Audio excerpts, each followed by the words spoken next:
All right, welcome back to Morning Live. And right now, we want to discuss about an issue that has been affecting most Kenyans, of course, who have the medical covers. You go to a hospital, you have a flu, and at the end of the day, you hear or you see that you've been billed around 14,000, and you wonder what happened. Is it a special type of a flu, or maybe it's just funny because now sometimes when we blame the institutions, when they see you have this cover and then they amplify the cost because you have the cover.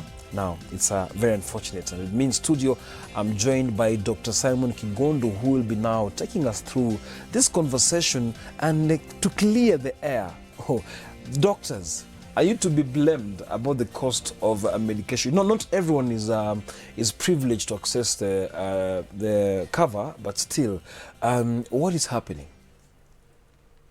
Thank you, Nick, for having me. Thank you very much. Yes. All of us want to be healthy. Sure. And all of us want to remain healthy.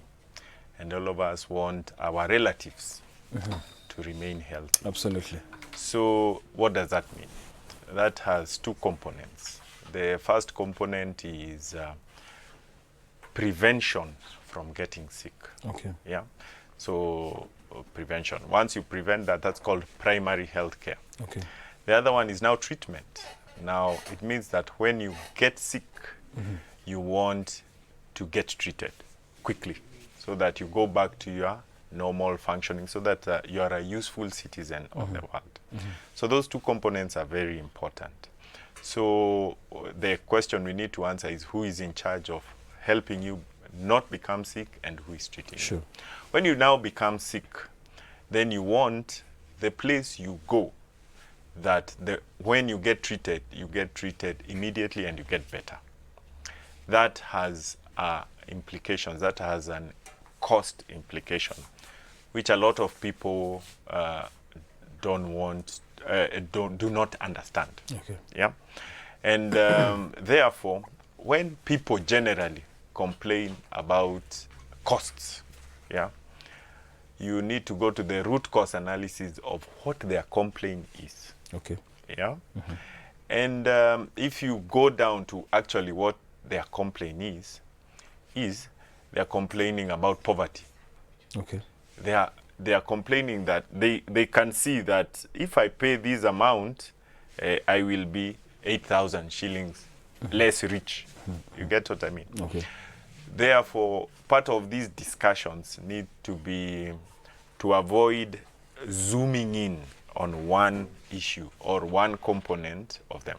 We therefore need to address how do we become rich, or how can we afford that care that you're talking about. Have you heard of a rich man complaining how you are complaining at he has gone to hospital and is complaining about a bill? The cost. You get what I mean? Yeah, absolutely. That doesn't mean that there might not be a wrong cost. That just means that we actually need to be very clear on what we are discussing and who is to solve that problem. Now, who decides on this medication, as far as now medication you decide, of course, but now who decides on the costs? Because now this, for you as a doctor, I'll come in, you'll ask me what's wrong with me, you'll write whatever you need to write about my condition, you'll recommend some few things, you'll recommend tests, you'll recommend medication, pharmacy. But now after pharmacy and you go back to the reception, and now you put your fingerprints over there,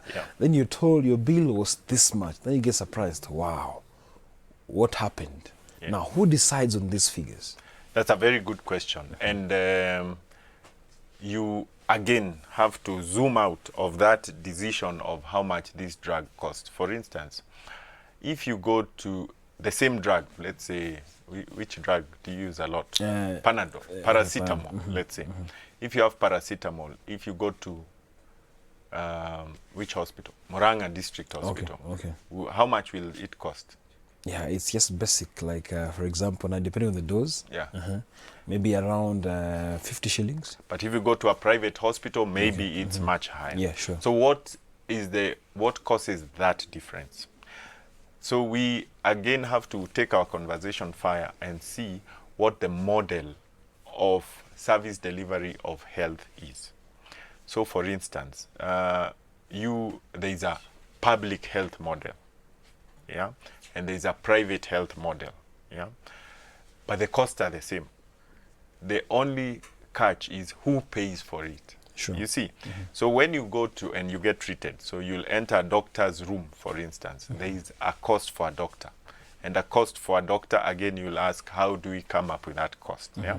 Then there is the cost of the tests that the doctor will send you to do. Sure. Yeah. There is a cost to those tests. And then you will have the cost of medication that you seem to be most interested in, but it's the last component of it. So what factors contribute to the cost? The cost of a doctor, if we are to quantify it, then if we are to, the normal man, you want to tell him that this doctor went to school, I don't know, for 10 years, he studied this, he keeps studying this, he pays for licenses, but then a cost is put to that consultation. Okay. See, these are things people may not think about. Okay. So who is in charge of that? The medical board has the mandate to gazette, and there are some 2016 gazetted guidelines on how much a consultation should cost. And the consultation is gazetted for a private setting, you see.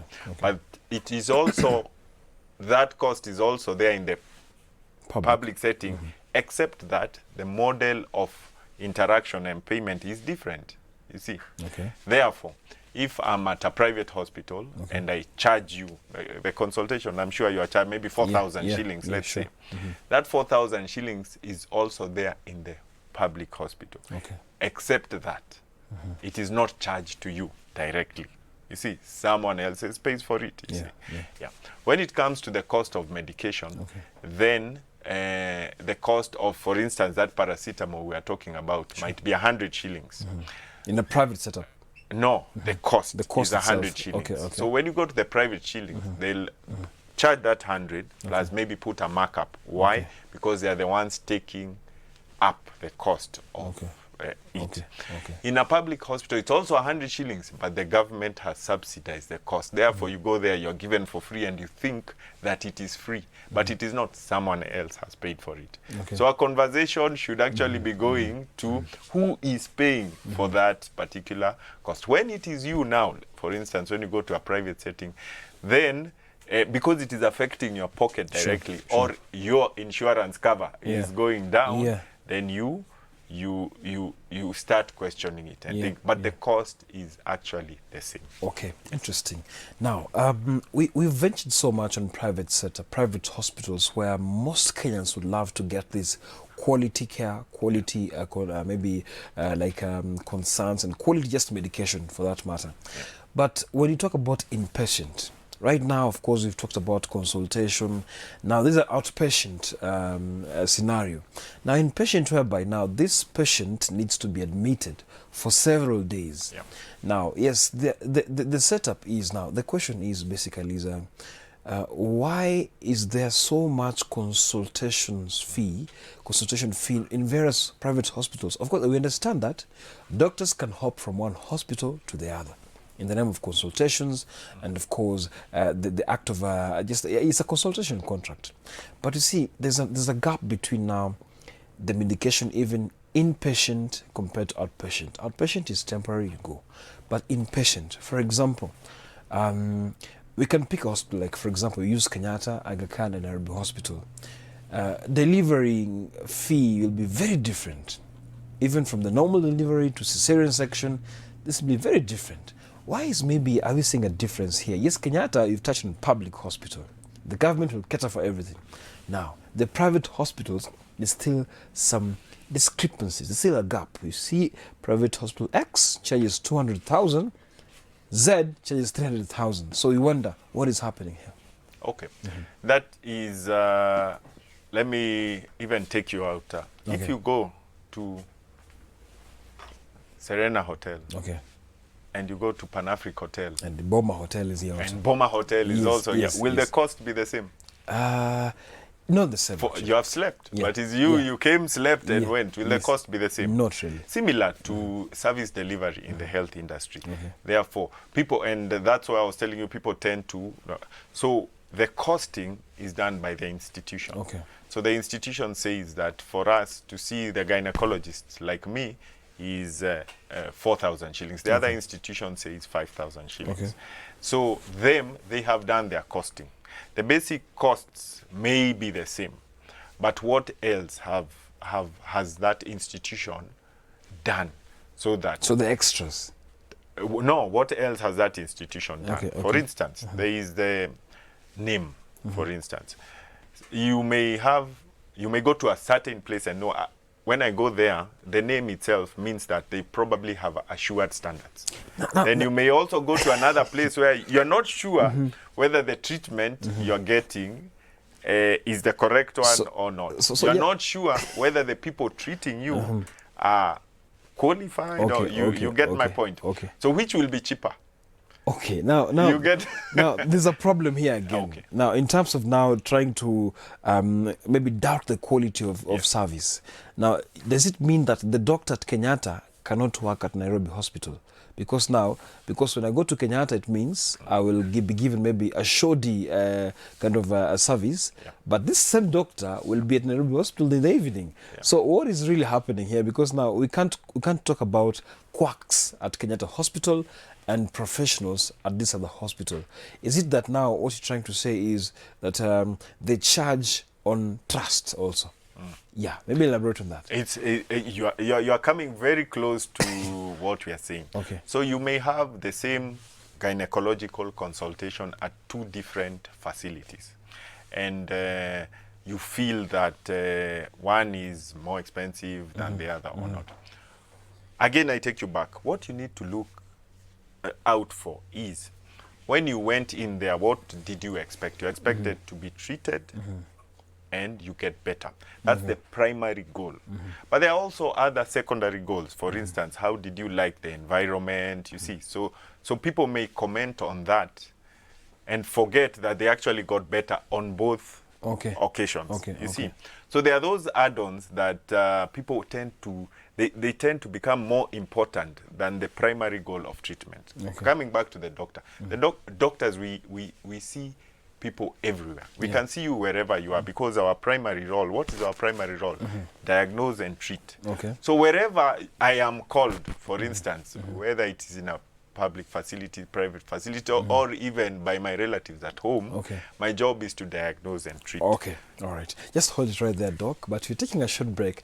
But you see, when you come back now, Doc has to elaborate some things clearly, because we don't understand why this hospital A and Z, they have this difference. As much as it's a public hospital, a private hospital, yes, quality of service, we understand it's conspicuous. You can see just optic. You can see what they're offering.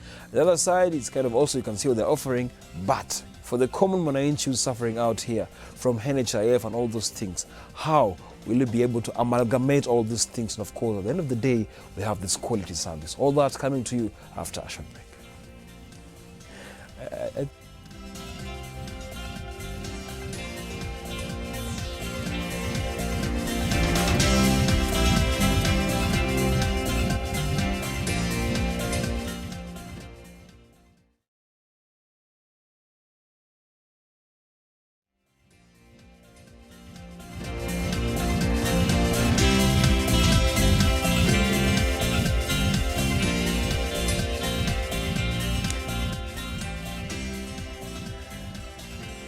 Right, welcome back to Morning Live, and Dr. Kingondu Simon is here talking to us about the cost of medication in this country. As I mentioned earlier, there's been discrepancies about how private hospitals are treating those people with covers. Sometimes you feel like the bill has shot up and you wonder what is happening. Of course, right now our sign language interpreter has changed from Mr. Michael Maithia to Teresia Washira. Now back to Doc. Let's talk about this issue of class and standards of medication. Beg your pardon. A class of medication. What is the issue with the fact that someone doesn't go to a public hospital but chooses to go to a private hospital in the name of tender care? You see, I understand the code of ethics in all the medical personnel is all about, is actually universal. So what is with the tender care here? Because I understand these are medical practitioners who offer these services from all over the hospitals, from public to private. So tender care, then you're charged for tender care. This is something you need to get as a patient. So what is this, Doc? Okay. Again, we must come off the notion that people go to private more than public. That's not necessarily true. People go to where they think they will get the highest quality of healthcare. So there are hospitals which are public and give the highest quality of care, and the people around actually go there. Okay. As we go on, we need to get out of that notion that there is a preferred facility and a non-preferred facility. We must, as a country now speaking from the larger perspective, we must go towards getting the highest attainable care in the country. So whatever facility you go to should be able to provide the health services that you are asking for. Okay. Yeah. All right. So, and unfortunately, in the country, there is the distinction between public and private. And public facilities have gotten a bad name, except that they provide the majority of services of healthcare for the Kenyans. Okay. Now, for the sake of a Kenyan watching right now, there's been questions about, can I use NHIF in this hospital? Can I not use NHIF in that hospital? For God's sake. Like, it's so unfair because now there's some specific hospitals in this country that do not accept NHIF. Why is that? So we must look at NHIF as an insurance. You must put it in the same league as the other insurance companies. So how does insurance work? Insurance works that you pay them some rebates and they pay you in case you need to use that service. So NHIF, the only reason it is now being seen more often is that it is one, mandatory for all people who have employed. Sure. There is mandatory deduction there as a health insurance. And secondly, it is the one that was initially being used as the vehicle to deliver insurance, is one of the ways of trying to deliver universal health coverage. But if we look at it as an insurer, meaning that there are people who pay into it. You want, when you have your insurance cover, NHIF being one of them, then you can utilize. Sure. But you are not the one who negotiates. NHIF negotiates with what are called service providers. Like they go to a hospital, they say, our NHIF people, when they come here, what are they entitled to? So one hospital will say what NHIF pays is too little, therefore we don't take NHIF. You get, therefore they don't sign a contract with NHIF. Another hospital wants the numbers from NHIF. And even if they are paid little, they are saying, okay, maybe when many people come, then we might break even. And and therefore, it is the contract between the hospitals that determines whether you are covered or not. Okay. Now, let's take a look at a country like Norway. Medication is free. Yes. Free of charge. You walk in a hospital, you come out treated without even spending a single cent. Now, I know the tax compliance priority is very different in this situation, whereby now, they are, of course, they have to kind of contribute for that. Now, it's a pool of contribution from the society. But now, are we seeing Kenyans where one day in this country, of course, it's politically motivated, but still, are we seeing one day maybe that a Kenyan, a common mwananchi will walk into hospital, get free medication? We saw angles whereby pregnant mothers deliver for free. Are we seeing soon, maybe, hopefully, in God's name, that we one day will get free medication in this country? Yes, what you're talking about is actually universal health coverage. That's what you're talking about. It's a journey and it's a process. And that is the ideal. This is what we are getting to. And the first step has already been made, a political declaration by the president that we want to achieve universal health coverage. About it being achieved by 2022, it's not possible. But it's a journey. You have to look at it as a journey. Japan took 80 years. You get what I mean? So it's a journey, and therefore the steps we need to put in place towards that universal health coverage are what are important. What is the concept? The concept is that in the near future, you enter a hospital and come out without having, and you come out well with all the correct medication and all. And how does that happen? That can only happen if the healthcare service delivery is tax funded, meaning that this is covered by taxes, and is public led, meaning that you are striving to improve the public health facilities. The other model is that also, for instance, that has been happening a little, is that your insurance cover can cover you in any hospital. So we must know who is paying for that health. So we are saying it's tax funded, and therefore more allocations need to come from tax. So that you just enter any hospital. There must be continuous improvement of hospitals. There are 6 pillars in our healthcare system. The most important is the health workforce. Health workforce. So to improve, for instance, the public health workforce, as the association, Kenya Medical Association, we are asking for a health service commission. Why? You'll have the qualified personnel. And finally, we must have continuous improvement of the quality of healthcare. We have started from somewhere, and quality is important. And quality means that you're treated by the right personnel, with the right drugs, and so that you get better. Thank you so much, Bwana Doctor Simon Kingundu, for coming to studio to elaborate this, but still it's a tug of war.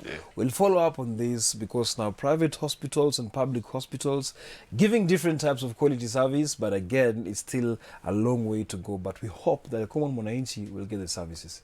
Thank you so much. Just hold on right there.